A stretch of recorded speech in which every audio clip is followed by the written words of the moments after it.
Olá pessoal, boa tarde. Estamos começando mais um AdPlay e hoje com a participação especial do João Paulo, que conheceu o mundo de negócios ainda no trabalho dele da Meta Consultoria e se formou em engenheiro civil pela UF. Ainda no meio dessa faculdade, ele foi convidado para participar de uma pós-graduação de um MBA em gestão de negócios sustentáveis.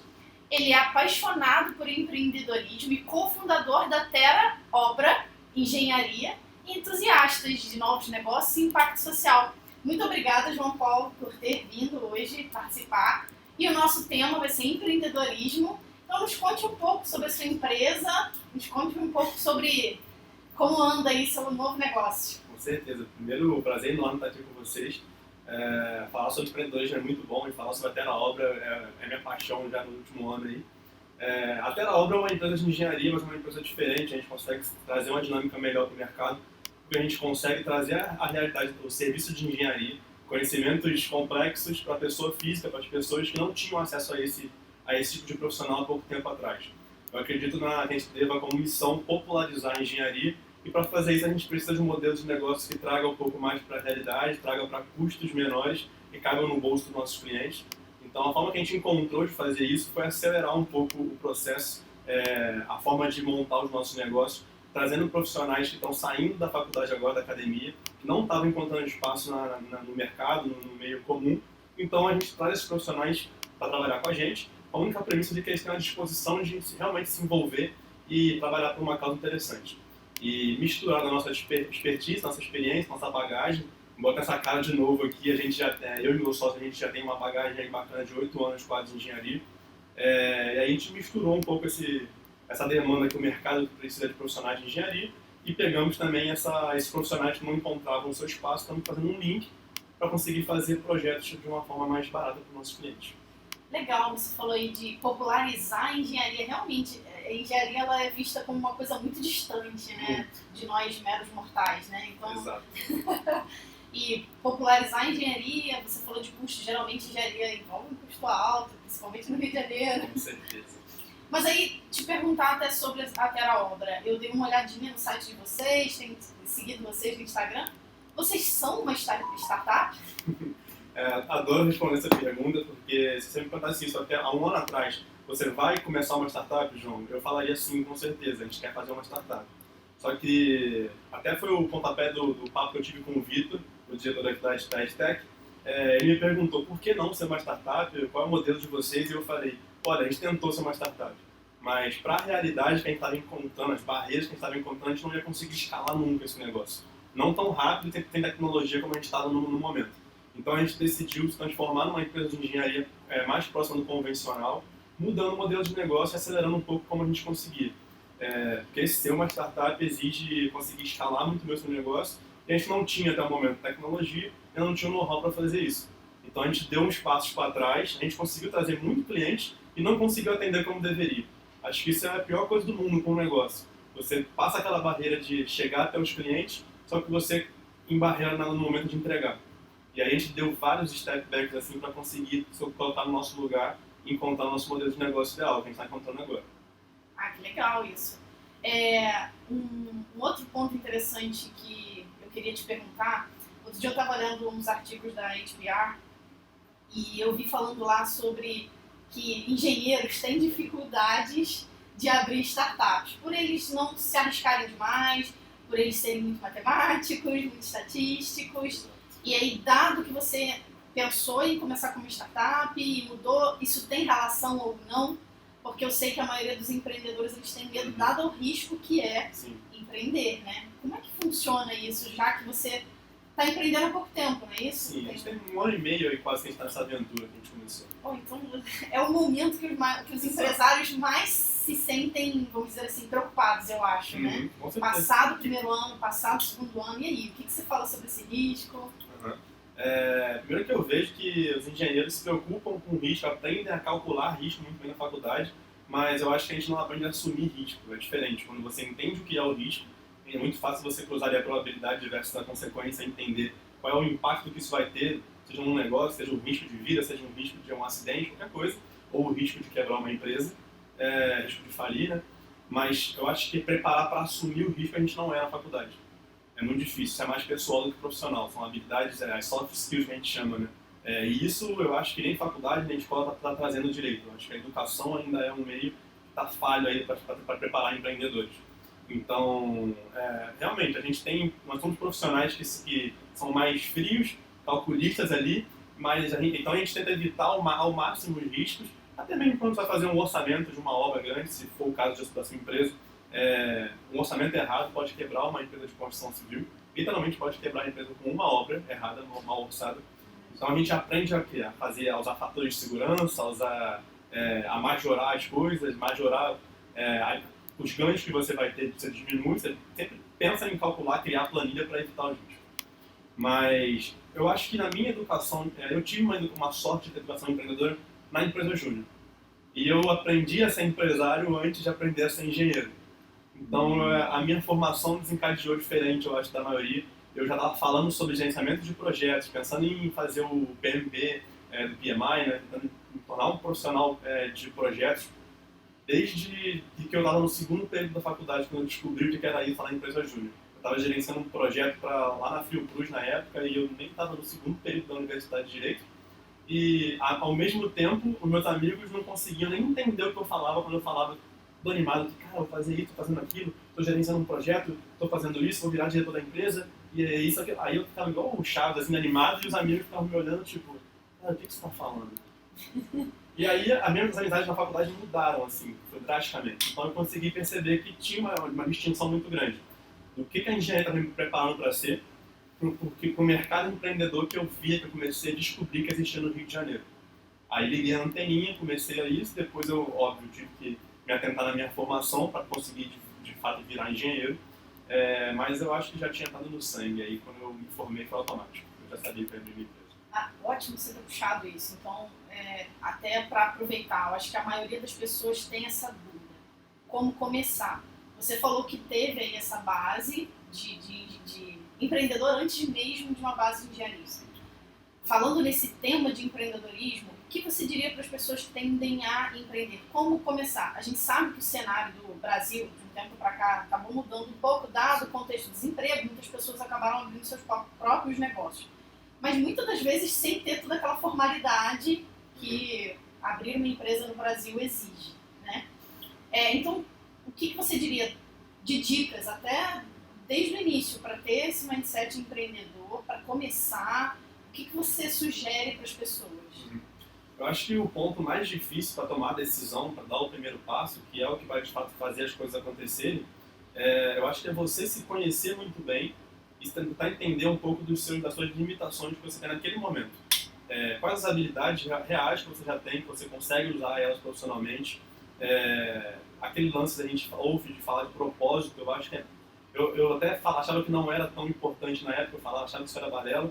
Mas quando eu botei na cabeça que eu estava já insatisfeito com tudo que eu tinha vivido, todos os meus estágios que eu fiz, e foram vários, eu trabalhei muito antes de me formar já, eu entendi muito bem o mercado da construção civil, só que para empreender mesmo, eu tive que me analisar muito bem.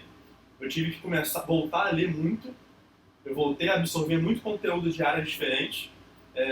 Eu acho que muito do mindset vem de você conseguir olhar para várias áreas diferentes, porque quando você decidir empreender, abrir um negócio, pode ser abrir um negócio mais simples do mundo. Você pode abrir uma barraquinha para vender comida na rua, um food truck da vida, que também é empreendedorismo. Você precisa estar atento que você não vai ser só o cozinheiro. Eu não vou ser só o engenheiro, eu já não sou mais só o engenheiro há muito tempo. Porque agora eu preciso me preocupar com contabilidade, eu preciso gerir pessoas, eu preciso trazer gente capacitada, eu preciso trazer gente boa trabalhar comigo. E tudo acontecendo ao mesmo tempo. O comercial não posso ficar só na minha mão, como hoje eu estou soltando o comercial devagar. Demorei a aprender como é que eu ia fazer isso. Então, tudo isso só foi possível graças a um entendimento muito bom que eu tive de quem eu era. Depois de me formar, eu tive que parar literalmente uns 2, 3 meses ali para conseguir entender o que eu ia realmente fazer. Se eu vou dar esse passo agora ou não. Eu sabia que uma vez que eu desse o passo eu não podia mais voltar atrás, era só ir para frente sem desistir. Esse ponto é interessante que o João está comentando. Aqui na AD a gente até tem os cursos do Academy, a gente fala isso que é o modelo T-shape, que é o modelo T, que você tem uma especialidade que é, vamos vamos dizer assim, é o alicerce, né? Como você é um engenheiro. E você tem o T, né? A parte de cima do T, que são conhecimentos que você adquire em diversas áreas para te suportar naquela profissão. Exato. E aí a gente aqui fala muito desse modelo de shape. E aí dado, ou seja, você está sugerindo ter bastante conhecimento em diversas áreas. Achei muito legal essa sua colocação. Abrir um food truck não significa que você vai ser só o cozinheiro, você vai ter que olhar para diversas coisas. Então você fez um planejamento prévio também para poder arriscar e começar a fazer isso. E quais os maiores desafios aí que você enfrentou nesse início, tem enfrentado e provavelmente vai enfrentar ainda? É interessante que quando a gente fala em empreender, a gente já pensa que os desafios vão ser sempre coisas diretamente ligadas ao fato de estar sempre com fluxo de caixa positivo. E eu mesmo ficava muito preocupado com isso, fazer mais dinheiro entrar do que gastar, todo mundo falava isso, os gurus aí falavam isso também, né? Mas o que foi mais desafiador para mim, por incrível que pareça, foi parar de me preocupar com a opinião dos outros quando eu abri o meu negócio. Nossa, que interessante assim. Isso foi o mais difícil para mim. Por quê? Primeiro que eu sempre fui um cara muito observador e eu sempre me importei muito com o que quem estava olhando para mim, como estava olhando para mim, sempre fui um cara de me posicionar de uma forma interessante como eu avaliava aquela situação. Sempre, desde muito novo. Mas no empreendedorismo em si, quando eu virei a chave, que eu senti que eu precisava me expor como empreendedor. Eu senti que eu precisava virar a minha marca, virar a minha empresa. E eu vejo muita gente errando hoje porque as pessoas acham que vai existir o momento a sua empresa e o momento você. Cara, isso acabou pra mim. Eu hoje fiz um stories literalmente falando sobre isso. Eu estava na rua fazendo uma corrida de manhã e passou um cara social, assim, literalmente com a cara que trabalhava em obra, e ele falou: cara, você não é o Jonathan da obra? Aí eu falei assim, tipo, eu não sou mais o João Paulo, tipo, e eu boto muito a minha cara lá na rede social de verdade. Desde que eu comecei a abrir minha empresa, a gente começou literalmente com uma conta no Instagram, falando o que a gente sabia fazer. Mais nada. Então, quando eu comecei a fazer isso, todo mundo começou a me perguntar: cara, tu tá maluco? Tu virou blogueiro? Tipo, primeiro que não tem distinção. Eu acho que blogueiro já é uma profissão há muito tempo e deveria ser respeitado, mas ainda tem esse estereótipo. Aí todo mundo achou que eu tava realmente querendo abrir uma página, um blog, e incomoda no começo, quando todo mundo começa a te perturbar, você meio que tenta mudar de volta. E o maior esforço que eu tinha, o problema era realmente continuar sendo quem eu era, autenticidade. E graças a Deus isso continuou até hoje, eu consegui fazer isso pra frente, porque graças a gente abrir uma conta no Instagram, olha como é que o negócio começou pequeno, a gente começar a falar do que a gente sabia, e a gente percebeu que era muito, porque o meu primeiro estágio foi numa obra de túnel. É uma das obras mais complexas da engenharia, o túnel da Transolímpica aqui no Rio de Janeiro. Ah, é? Nossa, que legal. Eu vi aquilo lá do zero, do mato, até se transformar num túnel de verdade. Eu cheguei a comandar detonação lá no túnel e tudo mais. Então, começar a virar a chave e começar a compartilhar o que eu sabia para os outros não foi fácil, porque era tudo muito natural. O que eu sei, o que eu não sei, o meu sócio também é um cara que sabe muito de projetos de engenharia. E aí, pra gente começar a falar, pô, bom dia galerinha do Instagram e divulgar, foi difícil pra caramba. Então, o mais difícil do que isso foi meu pai e minha mãe preocupados com o que achavam que eu tava me perdendo na vida. Falaram: cara, tu quer abrir uma empresa, mas tu tá fazendo barulho no Instagram, o que é isso? Por que você fica fazendo live ao vivo, não sei o quê? E, sabe, quebrando as barreiras. Porque pode parecer muito bobo isso, mas se virar a chave foi muito difícil. E não é virar só a chave do João virar o João empreendedor, é o João virar a Terra Obra. E hoje eu sou visto como o João da Terra Obra em todos os campos que eu vou.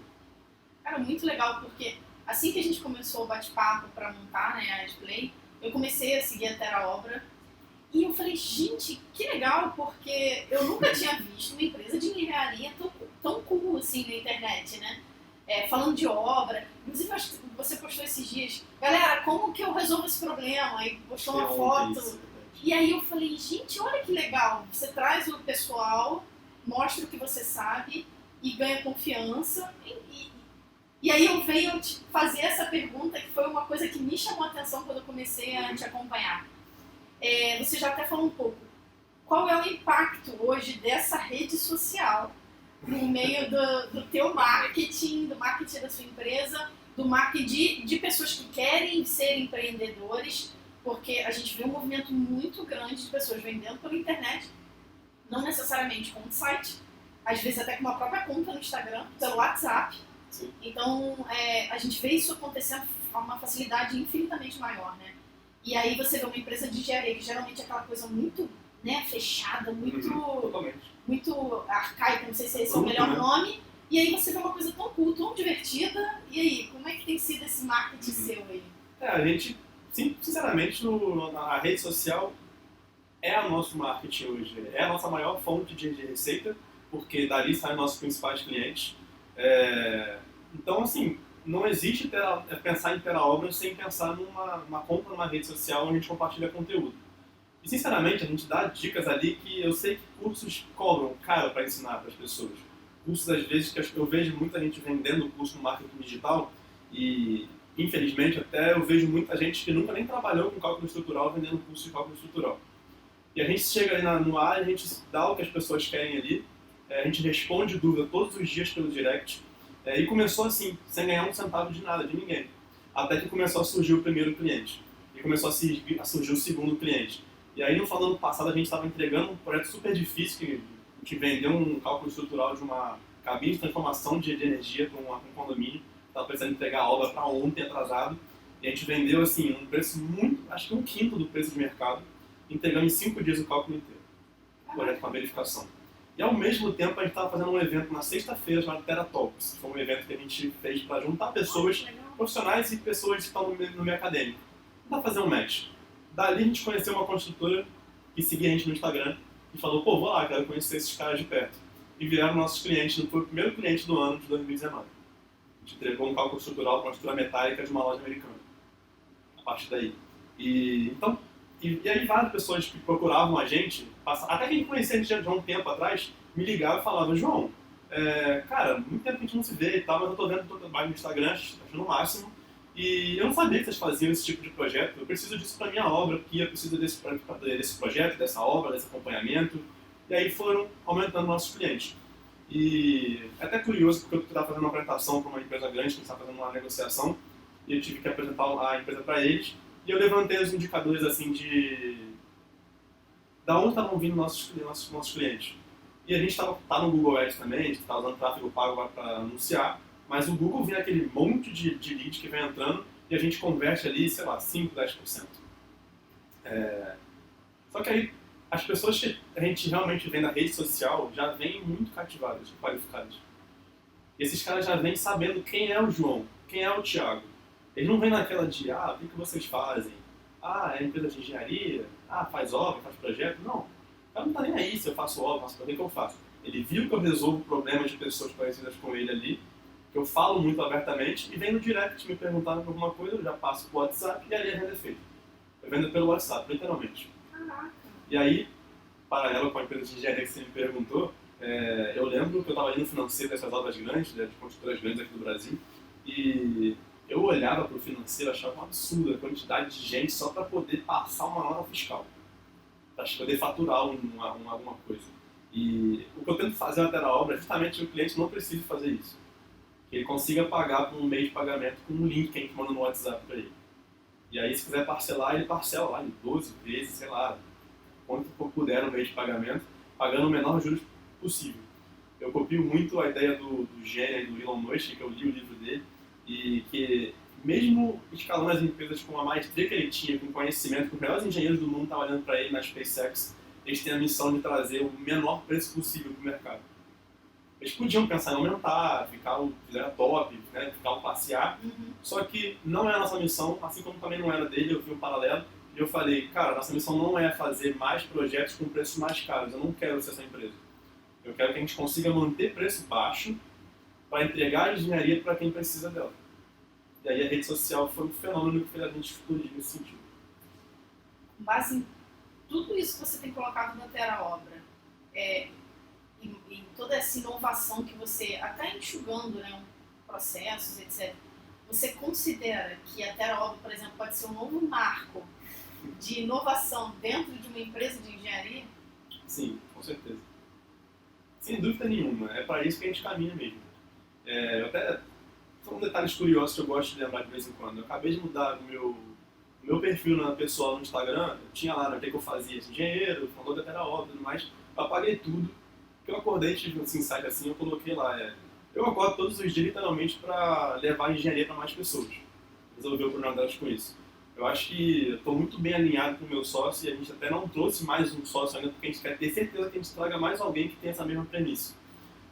Eu acredito que para os próximos 10, 20 anos a gente vai conseguir mudar um pouco, porque a gente vai conseguir se expor a um nível tão grande que eu acho que vai fazer barulho e vai incomodar quem está vendendo para um preço mais alto. Exatamente. E isso era até uma das perguntas que eu queria lhe fazer. Porque a gente... Hoje, o que a gente tem visto no mercado? Tem empresas de anos, e aí tem aquelas startups que chegam e roubam o mercado, com aquela confusão toda, com aquele processo totalmente inovador. E aí nós vimos as empresas grandes que precisam, em algum momento da vida, dar uma virada, inovar para acompanhar o mercado, para não perder. E aí a gente vê que elas têm muita grana, mas elas não conseguem dar essa virada, essa guinada.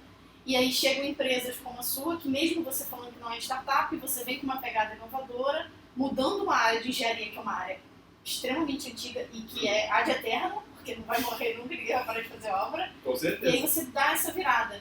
E aí a dica que eu ia até te perguntar também sobre essa questão de empreendedorismo é se você sugeriria alguma coisa para as grandes empresas que precisam dar essa virada de chave inovadora e pensar diferente, igual você está comentando. Poxa, empresas de engenharia têm uma burocracia imensa e eu fecho um contrato pelo WhatsApp e mando o link de pagamento.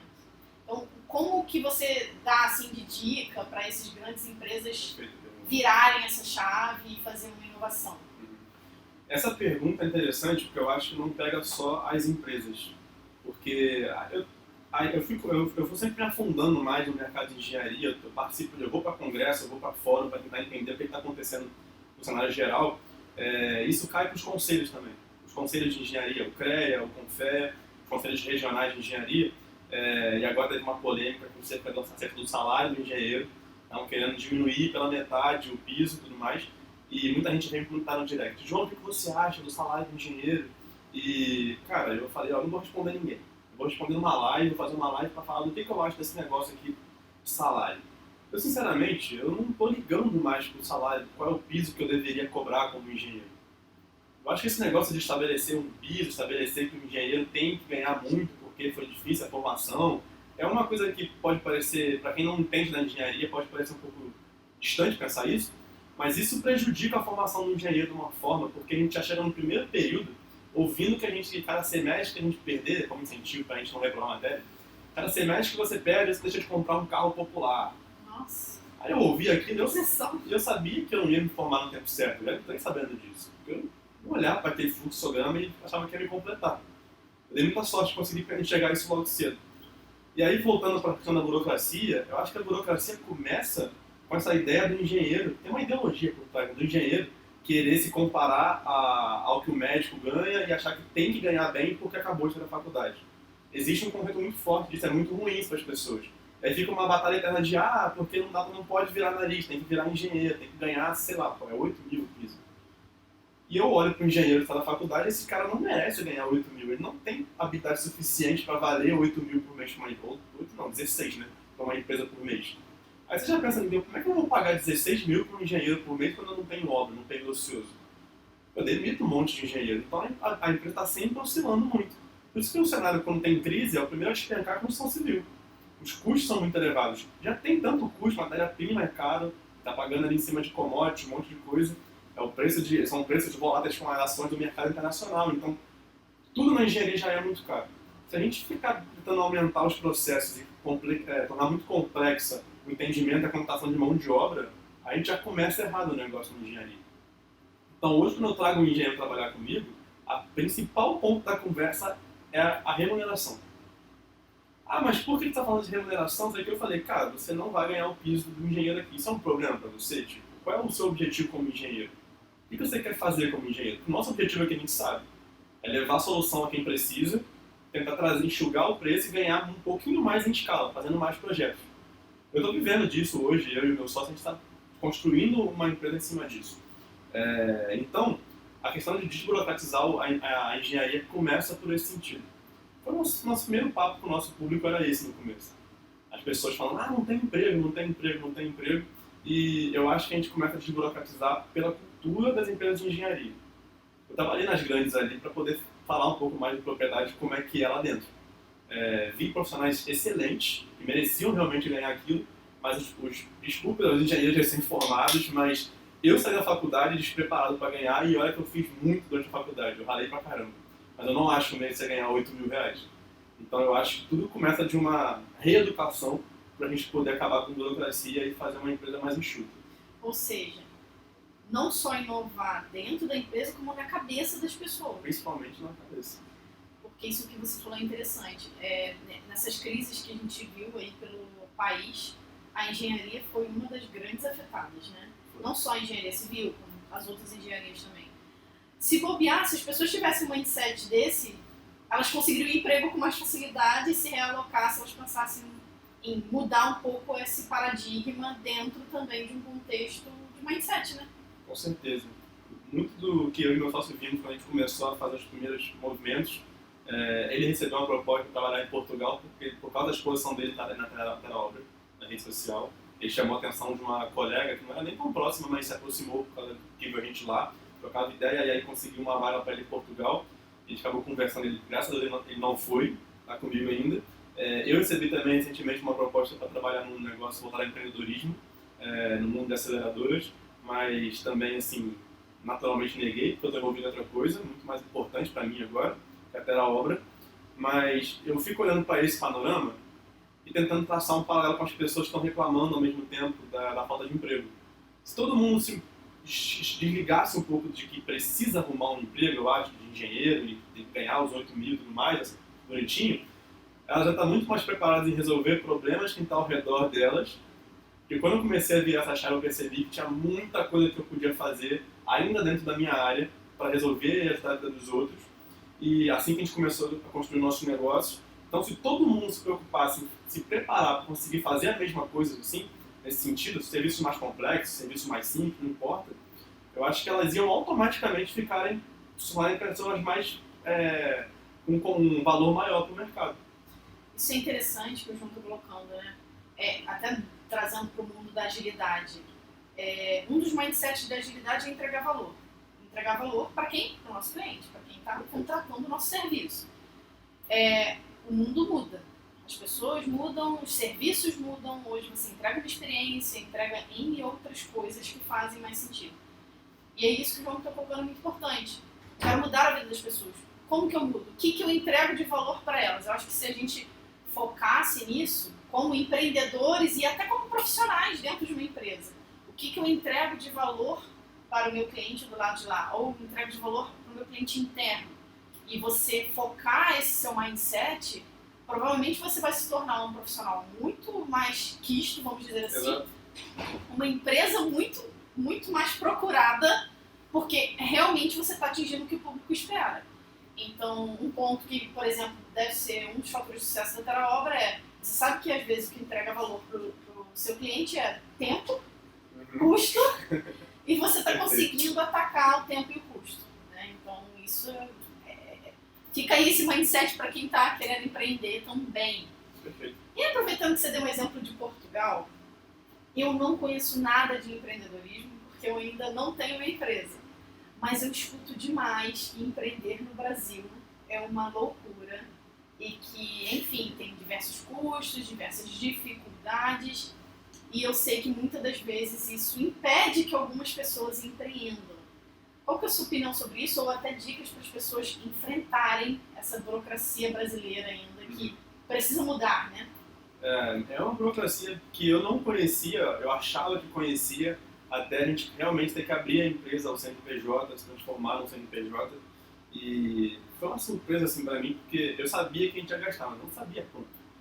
300 reais, 400 reais de taxa, não sabia. Aí de cara a gente já tomou um boleto de 4 mil para pagar de taxas, abertura e tudo mais, que pode parecer um valor pequeno para quem já está nesse universo de empresa, quem já tem uma empresa, mas pra gente foi uma facada. Quando é que a gente ia tirar 4 mil reais, assim, do nada, sendo que a gente tinha que nos bancar, já tinha nossos custos, a gente começou cobrando muito abaixo de mercado mesmo. Você tem noção que um cálculo estrutural custa lá, sei lá, vamos botar aí uns 10 mil reais para fazer um projeto pequeno, e a gente estava cobrando 1.500. Nossa, mas que diferença. Para entrar no mercado, para entrar. E aí eu comecei a descobrir que cálculo estrutural é uma coisa muito ingrata. Ou seja, a engenharia, de uma forma geral, está se tornando uma coisa muito ingrata porque falta educação na construção civil. E aí, por baratear muito nossos preços para conseguir entrar e fazer e trazer os primeiros clientes no começo, foi difícil isso, a gente teve que ter uma consciência muito boa ali, uma organização muito interessante. A gente já separou quanto que ia ser o nosso prolabore mesmo antes de ter contador, outra coisa. Ó, tudo que entrar, não importa se chegar um meu vizinho chamar o João para fazer uma obra, é da Terra Obra, é serviço. Ah, mas não importa se o teu amigo do teu trabalho, o teu último trabalho, te chamou para fazer um projeto, é da Terra Obra esse negócio. E tudo que entra, a gente vai dividir, uma parte é tua, uma parte é minha e uma parte é da Terra Obra. Fechado? Fechado. Até hoje a gente não mexe nisso. É religioso isso pra gente. Graças a essa consciência nossa, a gente trabalhou informal durante um tempo, tá? E eu, sinceramente, hoje não vejo outra saída pra gente, a não ser que a gente tivesse um investidor. Eu não tenho meu pai com dinheiro sobrando para pagar esse negócio pra mim. Se eu pedisse, eu acho até que ele pegaria um empréstimo, que ele confia pra caramba no que eu tô fazendo. Mas o pai do Thiago lá também não tinha essa condição de pegar e aportar um dinheiro pra gente abrir a empresa, assim, um chute. Então, o que a gente queria fazer? Eu acho que uma dica mais valiosa que eu posso dar é, antes de sair abrindo a empresa, testa o mercado como você puder. Se a gente conseguir fazer isso com a engenharia, eu acho que vocês conseguem com qualquer outra área também. Porque eu considero a engenharia uma das áreas mais difíceis para empreender, tá? Se alguém trouxer alguma outra case aí para tentar me provar que existe uma outra, a gente conversa. Mas, pelo que eu estou vendo aqui no nosso negócio, é uma das mais difíceis que a gente tem. A burocracia, os cadastros, inscrição em conselho, o fato de ter que emitir a RT para tudo que a gente faz. Se eu fizer uma visita técnica, eu tenho que emitir uma RT para taxa do CREA, pagar os R$90 por isso. É dinheiro pra caramba envolvido, transferência, gente, pessoas, pagar software que você vai usar. É muita coisa. Então, eu não conseguiria, é muito custo. Se a gente não estivesse trabalhando e testando o mercado da forma que a gente estava conseguindo, como profissional autônomo no começo, não ia dar pra gente fazer isso. Então, até uma vez que eu fiquei com medo de pedir, por exemplo, mais uma burocracia, de roubar a nossa marca, porque estava se expondo muito no Instagram, a marca Terra Obra estava lá, e eu recebi um convite de um possível investidor que ia investir na empresa, e eu não senti que ele ficou muito feliz quando eu declinei o convite.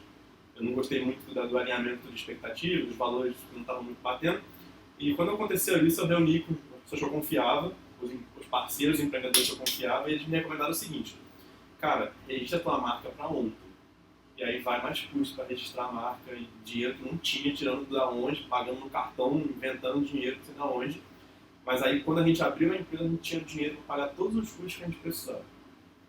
Eu acho que isso foi a lição mais legal que a gente aprendeu, foi testar, juntar, para nunca alavancar o negócio sem poder alavancar.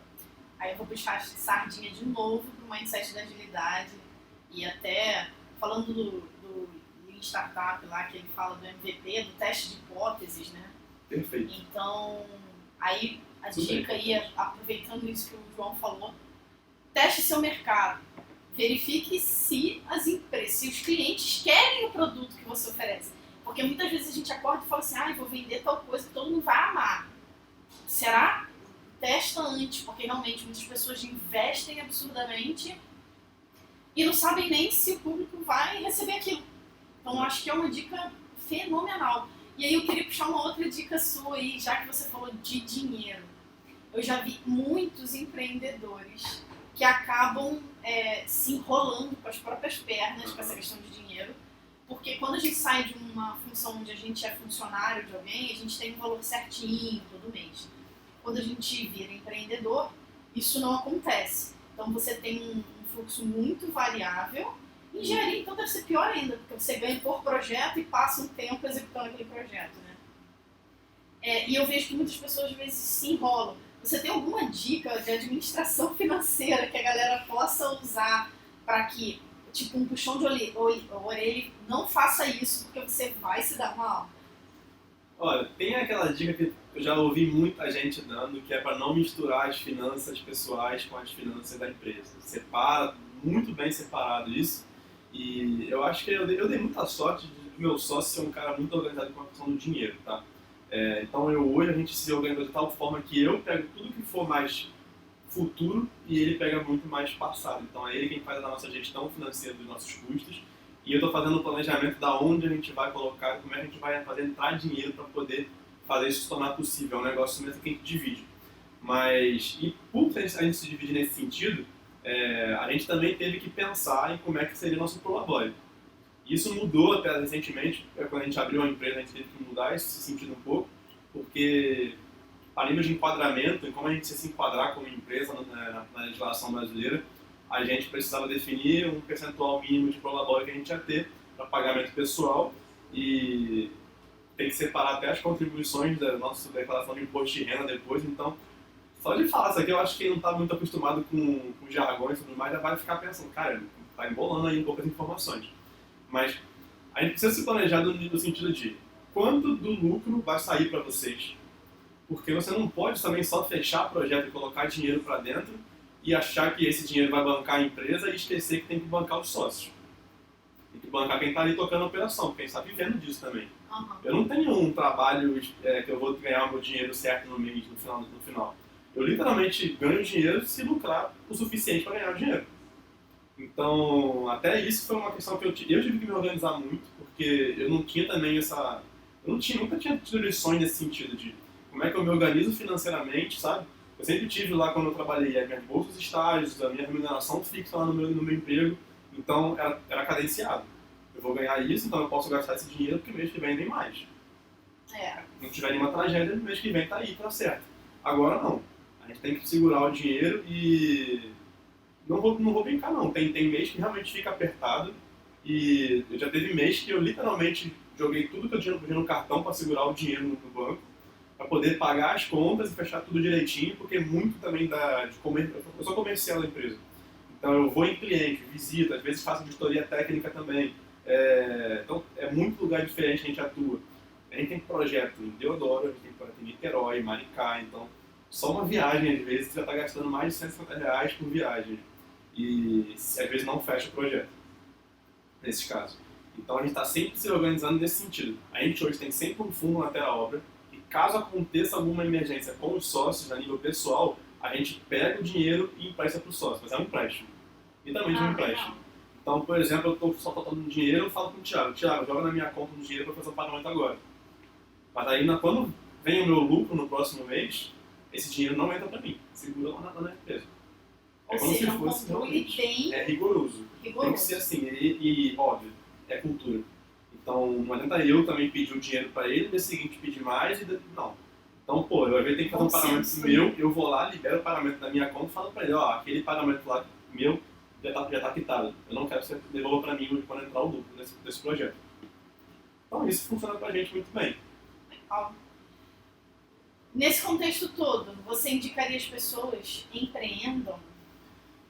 Eu sempre recomendo que a pessoa empreenda depois que ela tiver parcialmente se conhecido e decidido que ela ama fazer aquilo que ela vai começar a fazer. Porque eu não teria paciência para ficar prestando atenção em contabilidade. Eu tive que fazer o nosso modelo de site para não gastar o dinheiro pagando um desenvolvedor, então foi penoso, fiz 3 modelos de site já. Agora estou encaixando uma versão mais interessante, está sendo até mais eficiente para trazer clientes. Tudo isso que eu estou vivendo, que a gente está falando aqui, eu só aprendi essas coisas porque eu amo o que eu faço. Não tem nada melhor no mundo do que abrir, às vezes é uma planta que a gente está entregando, mas para legalizar um imóvel, eu adoro fazer esse tipo de projeto. É o patinho feio de quem trabalha com engenharia, porque, caraca, nossa, prefeitura, licenciar projeto, legalizar. Eu adoro fazer isso para a pessoa que está pensando em vender o imóvel e não tem a casa legalizada. Porque precisa do serviço de um engenheiro, precisa de uma avaliação na edificação, fazer as plantas, entendimento, enquadrar na legislação e conseguir entregar o projeto. E às vezes a gente entrega mais do que a gente deveria. A gente entrega a planta física para a pessoa, e a pessoa olha assim a cara dela na planta, dá aquele brilho no olho e depois dá o feedback de que conseguiu o ABIS e conseguiu financiar a casa dela para vender. Porque senão ia ficar sem grana, literalmente isso. Então eu gosto dessa pegada, de entregar o projeto e ver que tudo deu certo, a gente conseguiu resolver o problema. E por gostar muito disso, e acordar querendo fazer isso, eu tenho ânimo, eu e meu sócio, a gente tem ânimo para tocar o financeiro.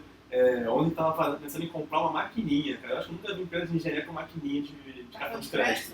Para facilitar a vida da pessoa física, porque literalmente tem cliente que não sabe usar o meio de pagamento pelo link, se confunde, não sabe fazer cadastro no site, não tem conhecimento de informática, e aí agora está querendo facilitar levando a maquininha no dia da visita de levantamento dos dados do projeto. Então, tudo que a gente vai vivendo não é fácil. Pô, escolher maquininha, tinha milhões de modelos, tem que passar para escolher, olhar a taxa de juros, qual que é melhor, qual que não vai encarecer mais no projeto. Tudo isso que a gente faz. Pô, aprender a estudar tráfego, para fazer tráfego pago na internet. Eu faço essas coisas hoje também. Que nem é por vocês, é pelos clientes. E é tudo para conseguir que eles cheguem até a gente, entendam o que a gente faz, educar o máximo que a gente conseguir no caminho para já chegar mais qualificado, se for possível. E ainda assim, muitas das vezes a gente despende um tempo enorme para educar esse cara, para conseguir vender e ele entender que o dinheiro dele está sendo investido por um motivo. Tudo que eu falei aqui a gente faz literalmente porque a gente gosta de entregar para o cliente o resultado final. Legal.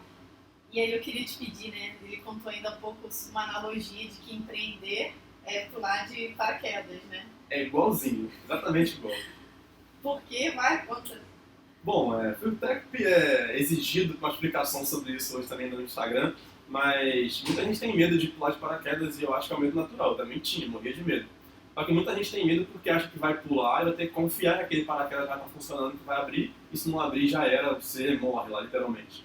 Mas, assim como empreender, você não entra no mercado, eu não recomendo que você faça isso. Você entra no mercado e decida, vou empreender, vou abrir um negócio, e você não tem a mínima noção do teu público, aonde você vai estar inserido, a quantidade de pessoas que precisam daquela resolução, qual o problema que você vai resolver, você tem que entender muito bem a probabilidade do teu negócio, para que você não quebre, literalmente, não fique sem dinheiro, não quebre, não vá à falência. Quando eu salto de paraquedas, eu acabei de formar agora paraquedista, fiz um curso acelerado de queda livre, eu tenho que fazer um check-out enorme antes, eu checo o equipamento que eu estou pegando alugado, então eu tenho que fazer todo um confere no equipamento, ver se o reserva está ali bonitinho ligado, ver se o dispositivo que vai disparar o meu paraquedas automático, caso eu desmaie no ar, ele vai estar ligado, funcionando, na altitude certa do estudante.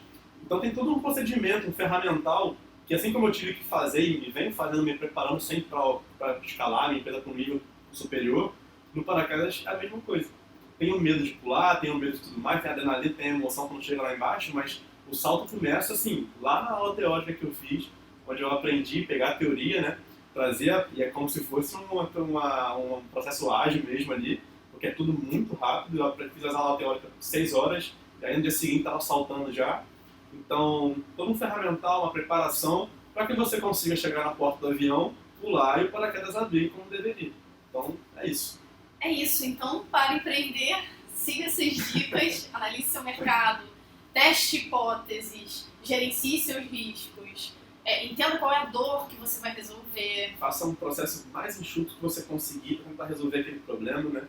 Se você não resolveu o problema daquele processo, aumenta ele um pouquinho. A gente teve que fazer isso algumas vezes, aumentou o custo do projeto várias vezes também fazendo isso, mas tudo para poder entregar para o cliente. Você está entregando para aquele processo o mais enxuto possível, com aquele custo bacana que você está tendo, tá tirando um lucro interessante para fazer a empresa continuar crescendo, é isso. Eu acho que bola para frente, só repetir agora. Aí é só saber de verdade o que você ama, para que você acorde todo dia feliz daquilo que você vai fazer.